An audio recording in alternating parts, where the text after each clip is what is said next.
Hey everybody, welcome to the All Ambient podcast, where we dig into the creative process and we explore the minds of the people behind some of the best ambient music out there. I'm your host, Mike Graff. I make music as Dear Gravity. I have the honor of once again sitting down with James Bernard of I could list out a bunch of projects, but we'll stop right there. James Bernard needs no introduction. You have graced us with your presence once more. Welcome back to the All Ambient podcast, James. Thank you, Mike. That's quite an honor to say all of that. It's my pleasure to be here and chat with you. Thank you. I'm glad to be back. Oh, well, thanks for saying yes to coming back. Of course. And, we may as well just dig right into it, man. I know that we had this scheduled for a little earlier, but there were some extra meetings and some extra hands-on work that you were required for the release of a fairly big product that just hit there. Yeah. There it is. Yeah. Fairly big product that just hit the market. I've got my copy. It's wowing me so far. Omnisphere 3 has been released to the world, and with you being part of the Spectrasonics team, that means that you've been a busy guy for a while. So, yes, I'm sure you've told a lot of stories about, but let's go wherever you want to go with it. I'm pretty fascinated about the process. So yeah, I mean it's the whole thing has been quite some time in the making. Yeah, I believe even back. Parts of it were probably back before I started with the team. Sure. So Which was when? How many years? It's been 10 years now. Yeah, I joined the team. I joined them right after Omnisphere 2 was released. It was sort of like May of that year, I believe it was. Wow. But yeah, so I've been with Spectrasonics and part of the team for a decade now, and it's been amazing to see all of the work that's gone into Omnisphere 3 is sort of behind the scenes. And we can say we're busy, but it's like that's just scratching the surface of what everybody on the team has been working on. There's so many different parts, and it's not a very large team. Like the company, as far as how many people actually have their hands on what's going on. You would think like we've got hundreds of people, and we do not. It's a very small, sort of close-knit quality team. I mean, everyone that's there does what they do extremely well, and it shows. It definitely shows, and it's just professionals all around, and just wonderful team to work with. But that being said, very busy. Yeah. And when we originally were going to talk, it was probably the week of or the week I think so. I think it was a couple days after. Yeah. Yep. Yeah. And I was like, my inbox hated me. I was getting bombarded because I have a few different hats I wear on the team. I mean, part of what I do is I'm in the sound design team, so I have done patches and worked in that area of it. And I'm also artists and media relations. So now everyone that saw the video is hitting me up for the copy, and of course I've got to get to everyone, but there's a lot of names that fly by. It's really crazy. I can only admit you have the opportunity to name drop constantly with that, I'm sure. And you don't have to get into any of that right now, but just just wild.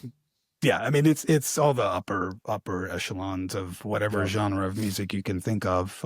They're using it, whether they're talking about it or not. It's part of a lot of people's workflow and their arsenal in the studio. Myself as well, obviously. One of the really cool things that sort of like it's been a little secret weapon of mine, but now everyone has it, is that the Omnisphere effects that no joke that are amazing. Yeah, I've been kind of using those in my music for a little while because I've had access to them.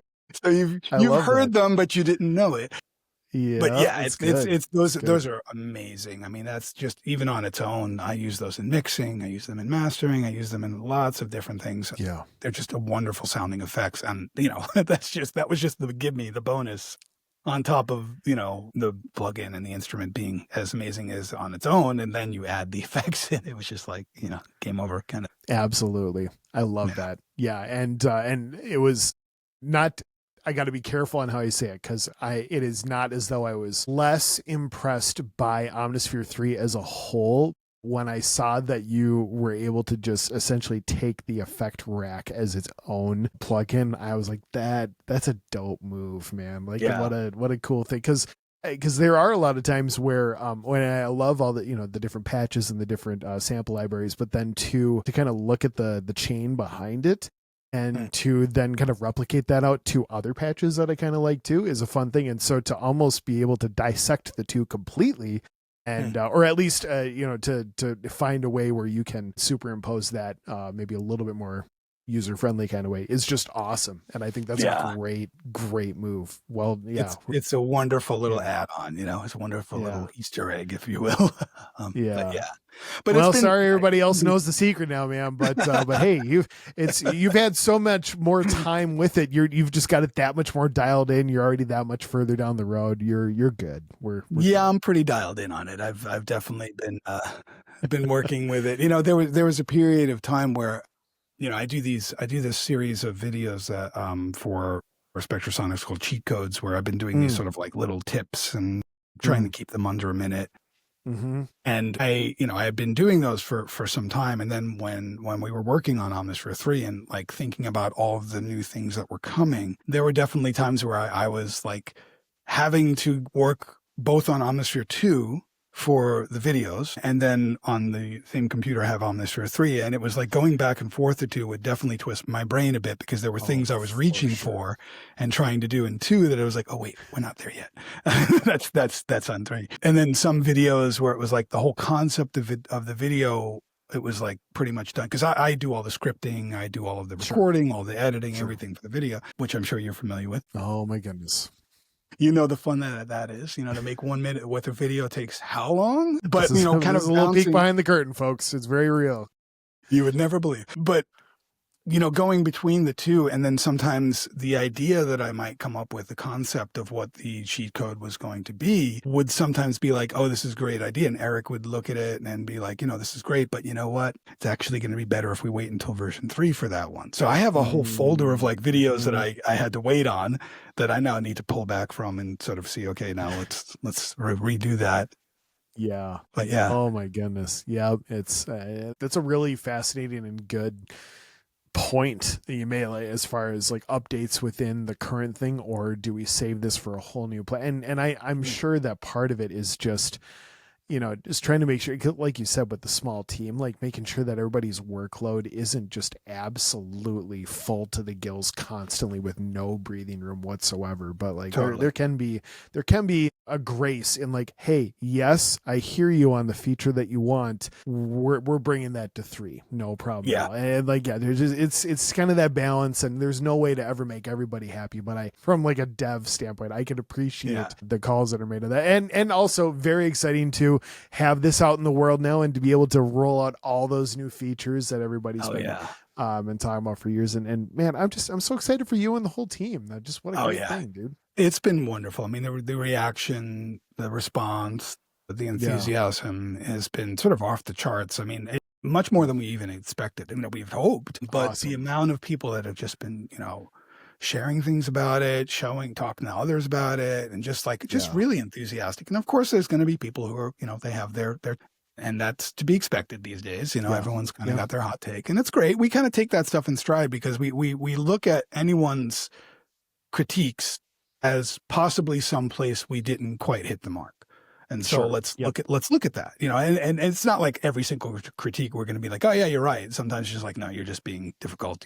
There's a certain the way you want it, and that's just not possible. Yeah. But a Yeah. lot of times critiques can come up from user experience. And you know, as much as I think any company or anyone that's creating something that is for someone to use, you know, the biggest challenge is always like, you know, how are they going to perceive this? Are they going to understand what we're trying to sort Right. of Right. present here? Are they going to feel that the workflow works as well as we think that the workflow works? So Yep. there's a lot of that happens and that we love to see when you know, I know Eric loves to see that when we see people's first reactions with it. Like people have like, yo, I just opened this up now. I'm just going to start to make a beat now. And for us, that's like valuable. That's gold because we get to see Hmm. how they're experiencing this software that we know quite well. But here's For sure. someone that maybe hasn't gotten through this in the ever, you know, this is the first time they're seeing version 3. And so it's like, what are they doing? How are they working with it? What are they drawn to? And so that's just Yeah. really great to see that, you know, and that kind of stuff was wonderful to see with everyone sharing what they're doing with it. So it's cool. And you know, ultimately at the end of the day, and I think I said this the last time we spoke, it feels great to be working. The job that we have is making an instrument so that people can be inspired to make music. I mean, Yeah. it's Yep. I'm extremely grateful that I have that ability to be doing that, to be paying it forward in that way of like, we're Mm, making instruments that inspire people to make music. And so that's yep. just wonderful, being a musician myself, and, that's Yeah. just a wonderful thing to be part of, Yeah. Well, and that's not that we have to do a total left-hand turn in conversation or topic, but in the current day and age that we're in, where it seems as though the opportunity for quote creative things to be generated at the flick of a button, I think there's that much more value when the craft of it by a human being and the blood, sweat, and tears that go into it, and putting your risking everything, putting your neck out there, just everything that comes with that imposter syndrome, all that's like Yep. the whole puzzle that it is on all that. What a gift to be able to be a part of, like you said, creating a tool, a resource like this that enables people to run at that even more bravely, even quicker. Like what an awesome thing. So I feel like, and then again, without attempting to sound like a Luddite or anything, in the creative sense, I'd like to think that we're on the right side of history in the pursuit of human beings still making art, for sure. I mean, our art is Yeah. is what I think one of the most important things that as humans we can experience and share, Yeah. because it's the direct line to a feeling, and however it's translated, whether it be music, poetry, painting, sketching, whatever it is, that is the way for that person to translate, their feelings, their emotions, their experiences, all of that. Right. When we take that away and make it something that can just be facsimiled and somewhat created by an AI, by LLMs and things like that, like, while it may look close to something that resembles something that came from a place of emotion, I do believe that generally humans want art created by humans because there is something there. I mean, it's kind of been my soapbox things, but I'm here for it. take Let's the go. power that is possible in AI and these large language models and ways that we can take data and parse it, to take the power that's there and use it to take away the one thing that makes it really great to be human is stupid. It's stupid. I'm sorry, it's dumb. And I think that for me, I'm pretty anti-AI in general. I mean, like in that aspect, in the creative arts, as an assistance tool, I can understand if there's something where it's like, hey, I am already got this idea and I just need a little something to help me kind of push it towards where I'm looking for. If there's some AI tool that in some way assists with that without it being basically just typing in a prompt, that's not creation. That's to me, that's brainstorming, right? So if you're typing in a prompt, you're like, I think I want this thing, and so like, give me an idea. That's not the final product, right? That's just an idea of what you had. Now make it, like, with your hands. Yeah. Go make the thing. Maybe you got an idea of what the thing should look like or kind of sound like from AI. Thank you. Now go make the thing, because that's the whole point of creativity, right? It's not a game. It's not, let's try to level up and become the person that has 100,000 songs released this year. That's not the point of it. It's not for that, So I'm sure that there'll be people have a problem with me saying that. Let's just title the podcast episode "Go Make the Thing." I mean, that's make the thing.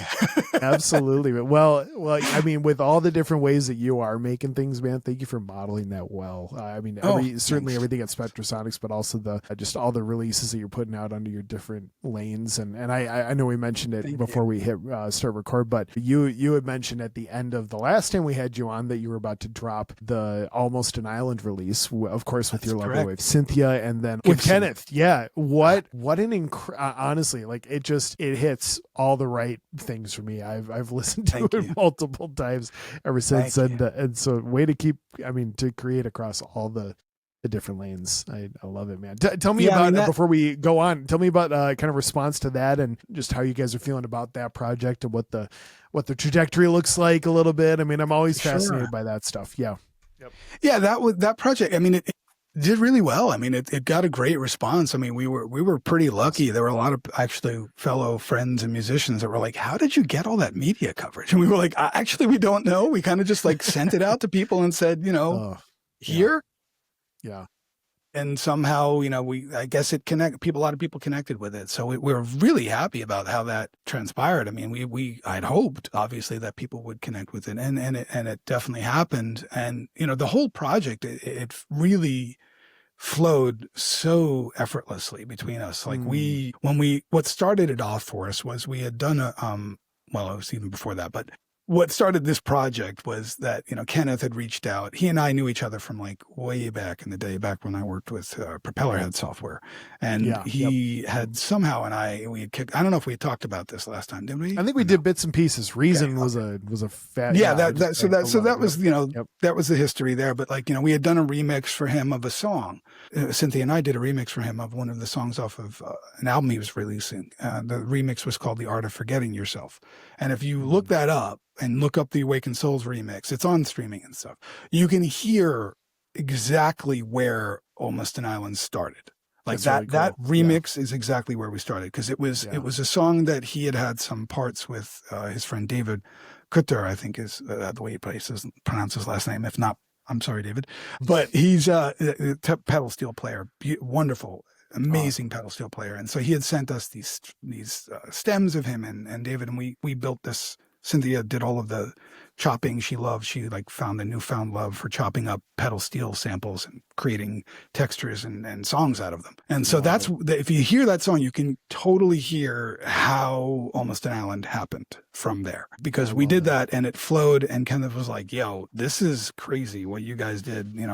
What you did to my song, how we worked together in we need to make more music. And I Yeah, think we got the whole album done in like, I want to say, like, realistically, it might have been 2 to 3 months that it took, yeah. but that wasn't full Which is time. pretty quick. Yep. And that Yep. wasn't full time. That was like, we had a whole lot of other stuff going on. So it was like, Yeah. Real and life. we were never in the same room at the same time during the entire production of that album. It was all files passed Yep. back and forth over Yep. Dropbox and whatnot. And, obviously that's not so uncommon these days, but, for a collaboration where if when I listen to the album, I'm taken to a place where it feels like I'm actually listening to a performance by a band, because there's so much Yeah. in the way that we worked together. And a lot of times what we do is we'd send Kenneth like a really short, like, here's an idea. It might be 8 or 16 bars or something like that. Yeah. Or maybe it might just be a few things.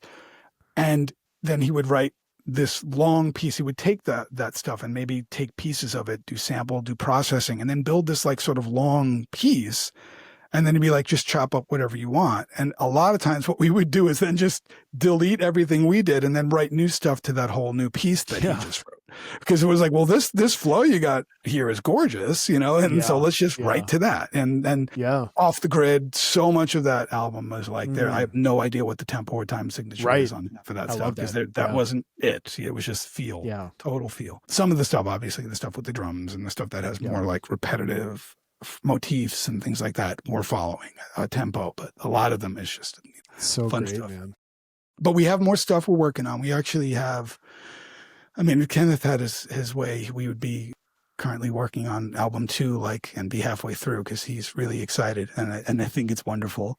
But life. Yeah. So we have ideas for the second album that they'll be, now that I think about it, you'll be seeing a compilation coming from Past Inside the Present probably within the next couple of weeks. I'm not sure when this is going to air, Sure. but it's going to be end of the year comp.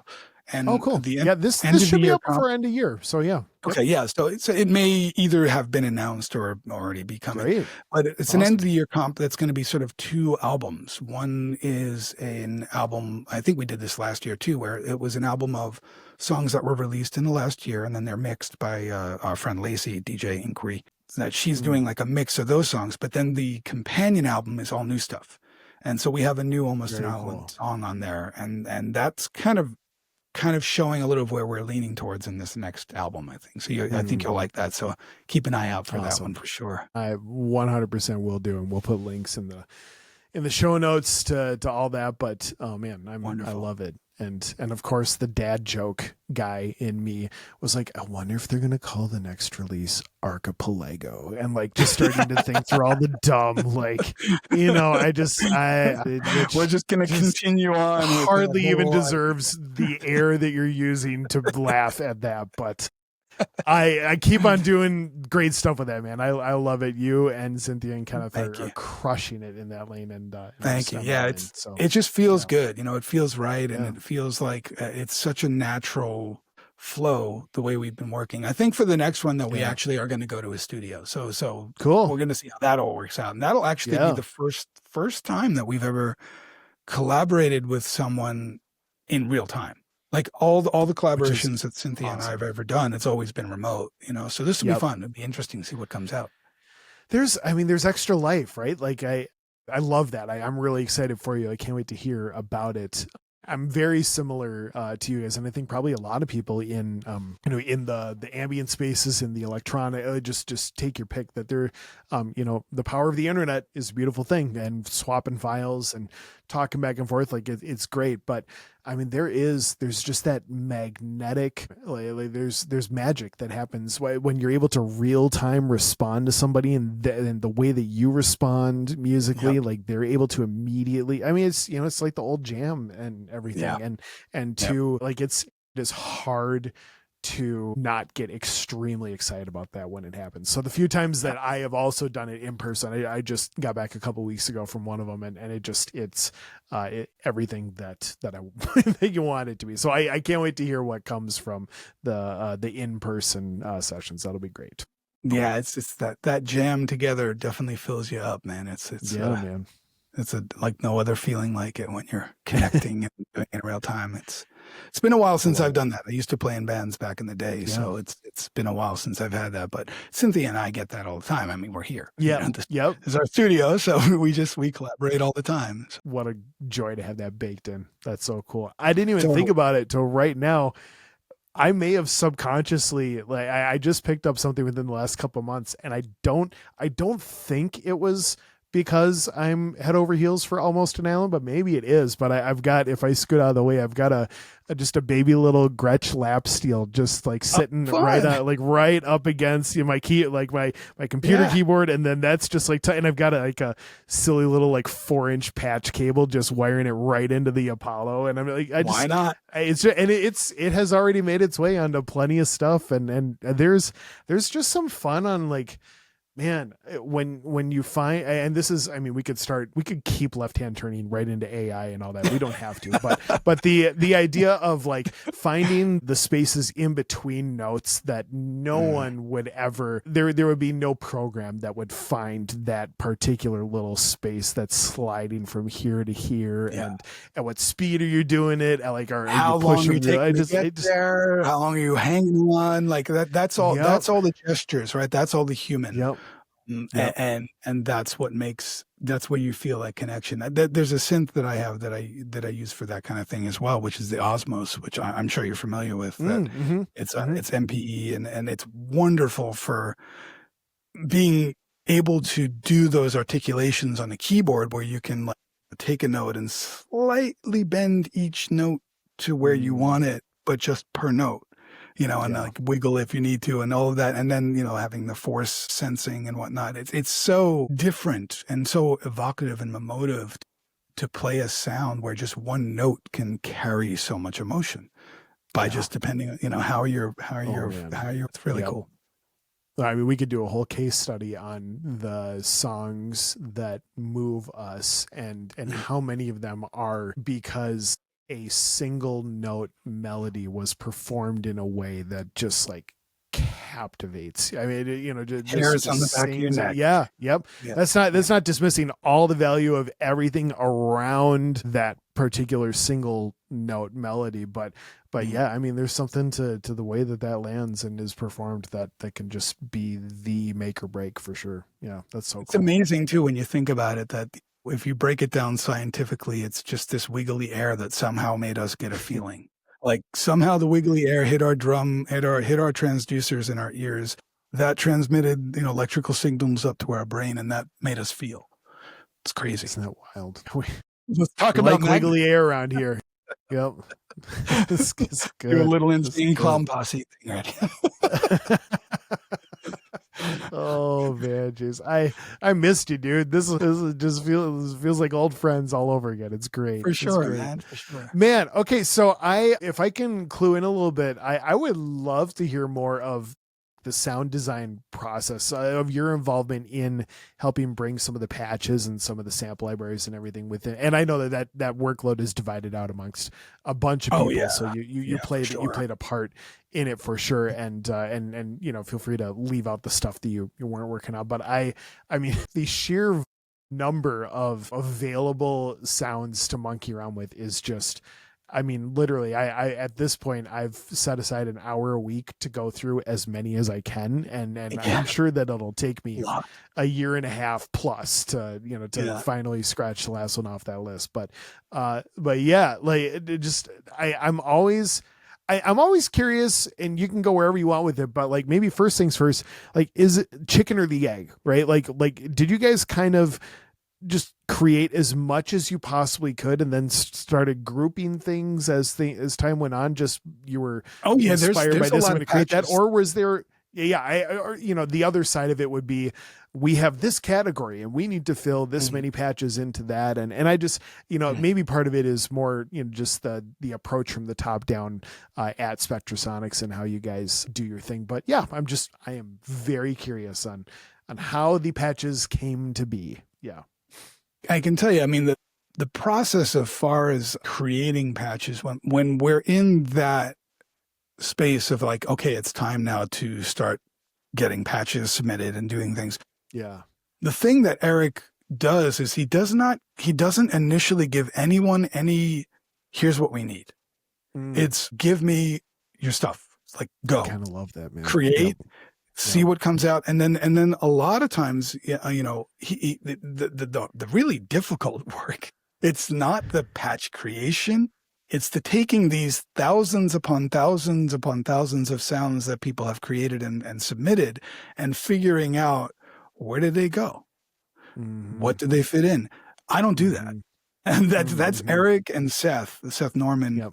that did all of that work, and that's a lion's share of work. I mean, just the Hats sheer off to them. amount of trying to categorize and figure out what's the mood, what's the genre that this fits in, and the sounds that actually made it in. You know, there's thousands more that haven't been released yet that are going to come because there Awesome. was a window. You know, there's a sort of like we have a deadline where we're trying to get it done by this date, and Yeah. we have 10,000 sounds we need to go through. So let's trim it down to like what are going to be the ones that really work. We'll come back to the other ones because there's some really great ones. So there Yeah. are still more sounds waiting in the wings that will come at some point in the future, I'm sure. And so the initial creation sort of cycle of when we're doing patch design, it's sort of left up to each sound designer to Mm. go where you want to go, create what you want to Mm-hmm. create, which I think is beautiful because everyone's got their sort of strengths, right? Everyone tends to sort of have their fingerprint that they put on their sounds, and I know that mine Mm. in particular, I probably tend to over engineer most of the sounds that I make. And if you Sure. look in the patches, you can browse by a patch creator inside of Omnisphere, so you can see who made what patches and all that stuff. So if you were Yeah. to look by mine, you'll see that I do I use a haven't done fairly. that. I don't know why I haven't even thought of that, but Yeah, I you totally can would do. see Yeah. everyone's patches that they've made there, and Cool. you'll see that when you look at mine, I go kind of crazy on modulation, and that's because I'm a bit of a modular nut, from years past. So the 100%. Yeah. modular matrix, the mod matrix is sort of where I live. I Awesome. love assigning things to be modulated by things, which can then be modulated by things, and then Yep. and then Yep. intermodulation and cross modulation, all that fun stuff.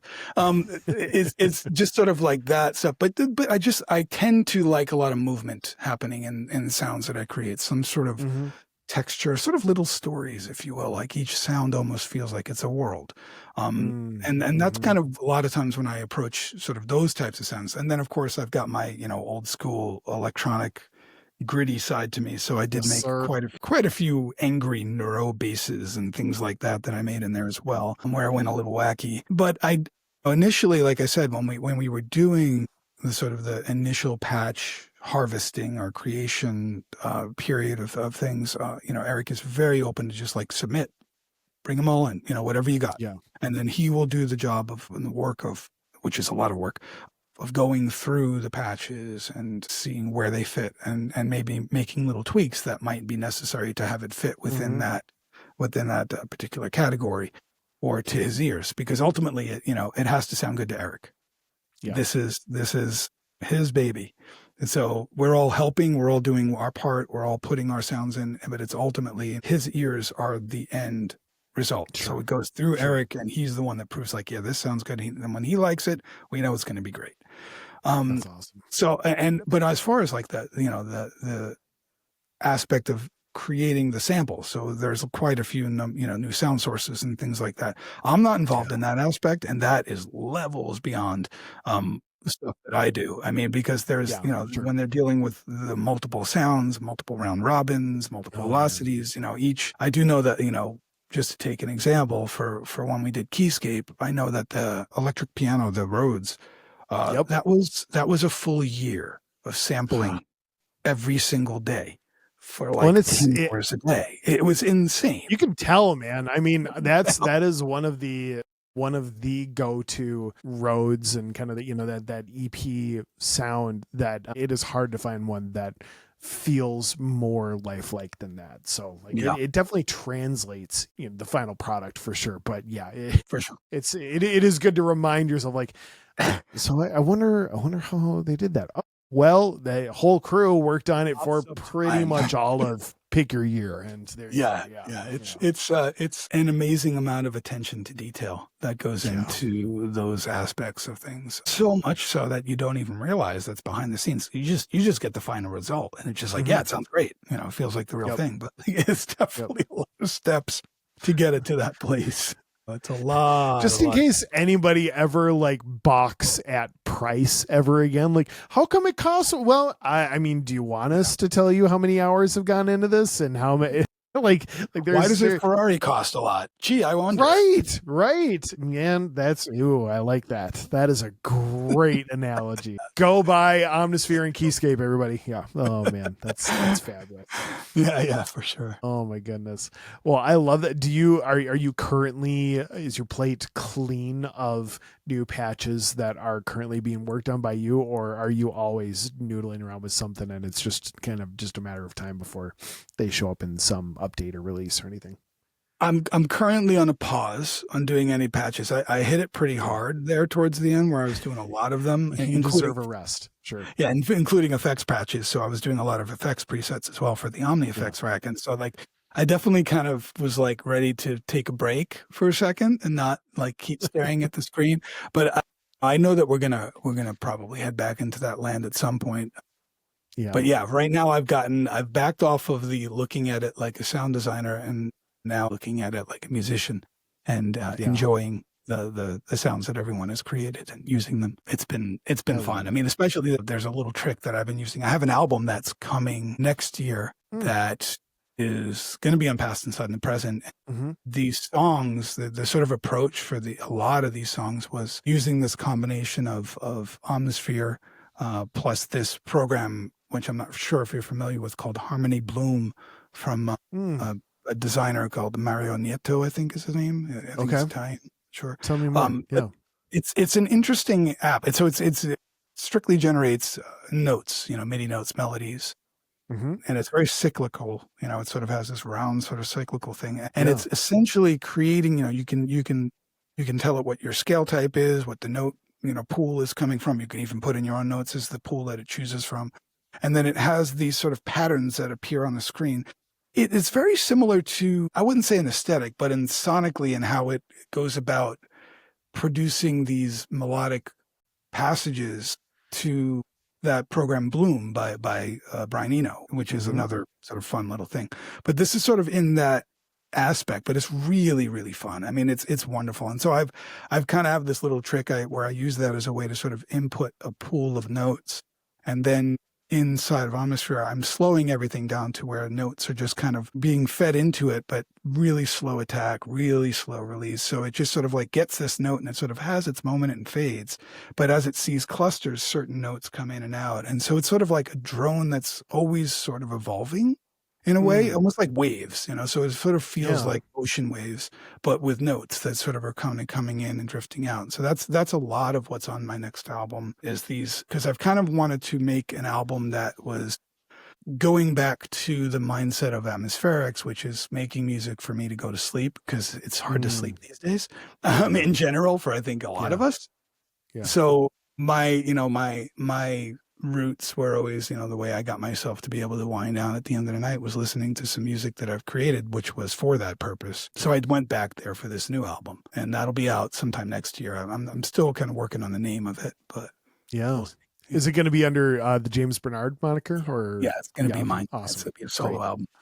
I haven't done a solo album on Pit-P in a little while. I think I've done a lot of collaborations, but I haven't done my own new works as just myself in a bit. So this will be the first one in a while. Yeah. Great.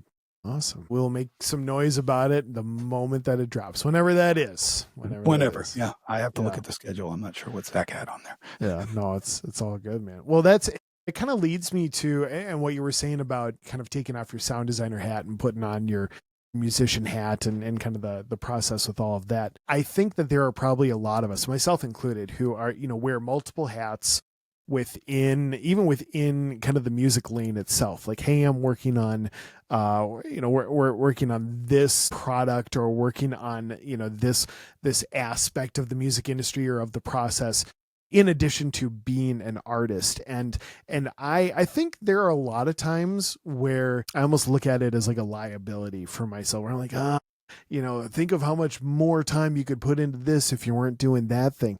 And yet there are other days where I kind of take a step back and I'm like, I feel like my approach to artistry is being informed by the time I spend in video world, and even just thinking of like how those two intersect with each other, and what can be created to aim that direction, not just, responding, okay, well, here's the song, what video do I want to do to it? I mean, that's just one of a myriad of examples. And then you include a podcast, or include, the like online course, just all that stuff. I'm curious how you view that relationship in your life, in your work, and in everything that you do, James, because clearly, I mean, it's how fun to be part of a team that's creating a great thing, like everyone at Spectrasonics creating Omnisphere 3 and everything else that you've got under your belt. But in addition to that, of all the other hats that you wear and all the other great music you create, do you see all of it working in a symbiotic way, or are there times where perhaps it can be a little bit more of a wrestling match or a tug of war? And I'm just curious about kind of how that bounces around in your head and how you cope with it, or if it is genuinely, if you're like, this is absolutely an asset, and I love how it helps my brain kind of parse things out. So yeah. I would say probably one of the things that I'm very thankful for, that I think is somewhat of a advantage, is being Gemini and slightly ADHD. I have many different parts and places that I can just kind of naturally go. And Cynthia's the same. She's also Gemini. So, and the thing that both of us say that all of our people get along, which is great because I have a lot of them. Wearing many hats kind of comes somewhat naturally for me. Yeah. It's sort of like I don't get bored. I'll say that. There's never any part of my day where I'm like, I'm bored. I don't understand that word. There's always something I want to do. Yeah. It's just a matter of whether I really have the mindfulness and energy to stick to it and really focus, or if I'm like in a like really airy place and I just want to kind of just jam and play, you know what I mean? Like, but I've gotten much better in my life at finishing. And that was something that I struggled with in my career early on, because for the amount of songs and ideas that I used to just write and have, the number of them actually that ended up as finished projects or finished songs was pretty low compared to the amount of stuff that I, kind of just had in like work in progress mode. Sure. And I know a lot of artists, struggle with that. Like, how do you get from point, here's the initial idea to now it's a finished product? And for me, one of the things that like totally helped with becoming more of a finisher was, when Cynthia and I both removed alcohol from our life about, it's going to be a long time now. It's going to be 7 years Wow, man. in July. Well done. It just shifted everything for us. And it was sort of like this, and I'm not suggesting that, that's how you're going to do it. But for us, that it took away a barrier. And I feel like, that can be anything, right? It could be alcohol. It could be anything that's a distraction. It's a distraction, something that dulls down the focus of what it is that you're trying to do. Now, when you're in the throes of creation, I know that a lot of people and sometimes musicians really can get caught up in using something to call the muse. But this thing switched. It shifted to where, the ideas come and I can go to those places of creation, but then I actually have the mindset and the fortitude and the focus to say, okay, let's finish it now. Get it done. Even if I don't really want to, because I'd rather be playing with my horns and tweaking around and making a weird little sound, but I got to go finish this mastering job. So let's go do it, get it done. And then I can go play with the horns. I could get the horns as a little treat. Yes. So that really, that's shifted for me to be able to wear that many hats and shift gears as much as I sometimes have to do either in a day or in a week. It's just a matter of like really being focused on it. And I guess I kind of, there's a little bit of an unfair advantage, I think, for my generation is that we remembered the before times, right? Like I came up in the 90s, like there was no cell phone that I could go to distract me from the, song I was working on, the thing I was trying to get in. And like, equipment was a lot more limited back in the day. So we really had to work it. If you really wanted to get the most out of your gear, you had to know it. You had to really study it. You had to spend time with it. And there were no shortcuts, right? Like you had to do it the hard way. You wanted that side chain compression. You had to physically plug a hi-hat into the key input compressor. Yep. That wasn't just like a little easy plug. It was like a physical thing. And I'm not saying that's better. I'm not like in any way saying like we had it the best, but there was an advantage, I think, in you had to focus, right? You had no choice. You had to really focus on what you were doing. You could not get distracted. And there's so many distractions that can pull us away right now. So I think one of the things that does help me is that when I am in that place of, okay, I got to create or I've got to work, my phone is not near me. I'm in the zone. I'm like, I'm here. Rule. Yeah. Like I'm not, I can't, I got to focus. And like, if I want to take a break from what I'm doing to sort of get my head clear for a second, I might go, and tool off on Mario Kart for a second. But other than that, I'm trying to sort of stay on task and stay focused. And it's, I work from the house, with Spectrasonics, we have offices and stuff, but I don't go there until I need to go there. Like whether it's working on a project or going for a meeting or what it is that we're doing, I don't have like a space that I go to work. I work at home. So for the most part. And so for that, I had to very quickly get into a place of understanding when I'm on work time and I'm dedicated and I'm doing it. And whatever time of day that might be. If it turns out because of the errands of the day, that's not at 10 in the morning, but it's at noon, but now I'm working a little bit later, so be it. That's the way it's going to be, just to get the job done for the day. So I think, that's kind of one of the ways that, juggling all of those hats can work. I know it probably sounds like, just focus. Like that's easy. It's not, because these things are meant to distract us. These are not meant to the whole thing with most of your apps on there is they want to keep you looking at the thing. But go make the thing. Remember, that's what you got to do. Go make the thing. Create the thing, man. Go make the thing. I love, and that's such a solid piece of advice, man. I mean, really, really grateful for that. James, we're running into the same problem we did last time where I'm looking at the clock and I'm like, we've gone for as long as we have. And like, I feel like we're just getting started. And I mean that as the most sincere compliment. You're a gift. I feel like, and I'm sure this is with anyone in your world, just the ability for you to make people feel welcome and like fast friends, and to get into the good stuff quickly.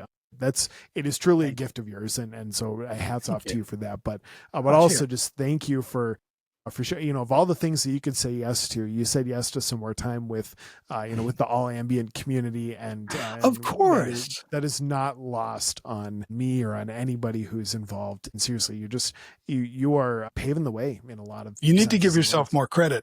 Yeah. Well, I receive the affirmation and I'm grateful for that. But just to be in it together with folks as wonderful as you is the gift. Thank you. You're too kind, sure. Mike. Yeah, man. Too kind. James, I'll be posting all sorts of fun stuff to the show notes about the end of the year, Past Inside the Present releases with the new Almost an Island track, and of course anybody, like, go check out not just James's patches on Omnisphere 3, but everybody's patches because they're all great. But go check it out and feel free to start monkeying around with that. And seriously, I love the extra mention of the hack with the effects being their own separate plugin now. Like that's worth the price of admission right there to have some fun with they're that. Super fun. Yeah, great for ambient music too. Just absolutely wonderful for ambient music. Yeah, I love it, man.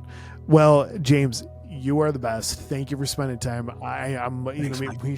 We should probably just do this every once in a while, but I'm really see you next time. Yeah, man. Seriously. Thanks for your time. Thanks for saying yes to this. And of course. Just grateful for you. Thanks again for joining us on the All Ambient podcast. This is about as shameless of a plug as it gets, but it really does help for those of you who are watching to give us a rating if you're on any podcast platform like Apple or Spotify or anything like that. On YouTube, we would love a follow, a subscribe, a like, all that fun stuff. And please leave a comment, a review, whatever is applicable to the right place that you're finding this. It really does go a long way. You don't have to make anything up by any means, but if there's some value in this podcast for you, we'd love to hear about it. We, as the All Ambient family, would love to meet you. I know it does my heart good, as well as everybody else who's involved at All Ambient. So please do so. Come back and join us next week. We got another great episode coming your way. And until then, here's hoping that this music and the hearts behind it make your day and your life that much better. Thanks.